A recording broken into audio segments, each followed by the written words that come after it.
রহমতুল্লাহি ওয়া বারাকাতুহু। সুপ্রিয় দর্শক, আমরা চলে আসলাম আমাদের গ্রামের যে গাল্লামা যেটাকে বলা হয়, আমরা এই গাল্লামার কিছু কৃষকের জমি চাষের কিছু দৃশ্য আপনাদেরকে দেখানোর চেষ্টা করব।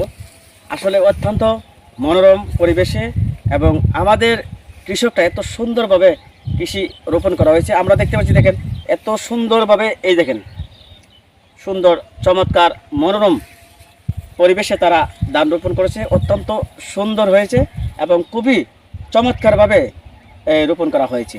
তো আমরা আসলে অত্যন্ত দুঃখের বিষয় হলো যে আমাদের কৃষক যারা রয়েছে আসলে তারা অত্যন্ত পরিশ্রমী এবং তারা বিভিন্ন ত্যাগ স্বীকার করে অর্থ ব্যয় করে এই যে কৃষি কাজগুলো করা হয়। আমরা অনেক সময় দেখেছি যে আসলে কৃষিকাজ করার পরে আমরা বাজারজাত করতে গিয়ে দেখেছি তাদের আসলে মূল্যায়ন করা হয় না, তাদের ন্যায্য মূল্যগুলো তারা কিন্তু পাচ্ছে না। আমরা এই বিষয়টি নিয়ে সব সময় আপনাদের মাঝে উপস্থাপন করে থাকি। তো আমাদের এই যে কৃষকরা যে জমি চাষ করছে, আমরা আশা করব প্রতিটি কৃষককে আপনারা মূল্যায়ন করবেন এবং প্রতিটি কৃষককে আমরা সম্মান করব, কারণ তাদের এই শ্রমের কারণে, তাদের এই কষ্ট ত্যাগের কারণে, তাদের এই পরিশ্রম এবং অর্থ ব্যয়ের কারণে আজ আমাদের দেশে এই উন্নতি হচ্ছে এবং সর্বদিকে আমরা লাভবান হচ্ছি।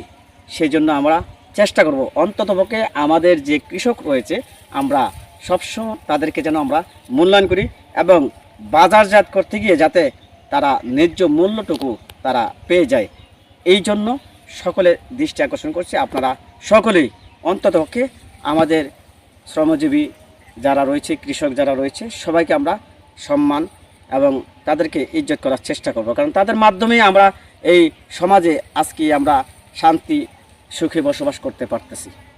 এজন্য সকলেই ভালো থাকবেন, সুস্থ থাকবেন। আজকে আমাদের সাথে যারা জয়েন করেছেন সবাইকে অসংখ্য অসংখ্য ধন্যবাদ এবং আসুন আমরা ঘুরে ঘুরে আমাদের যেই বেরিবন্ধু যে দৃশ্যগুলো আছে, আমাদের আশেপাশে যেই দৃশ্যগুলো আছে, আমরা সবগুলো আপনাদেরকে দেখানোর চেষ্টা করব। চলুন আমরা সেই দৃশ্যগুলো দেখার চেষ্টা করব।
বিশ্বজুড়ে ব্রাহ্মণবাড়িয়া নিউজ 24.com পক্ষ থেকে সবাইকে স্বাগতম।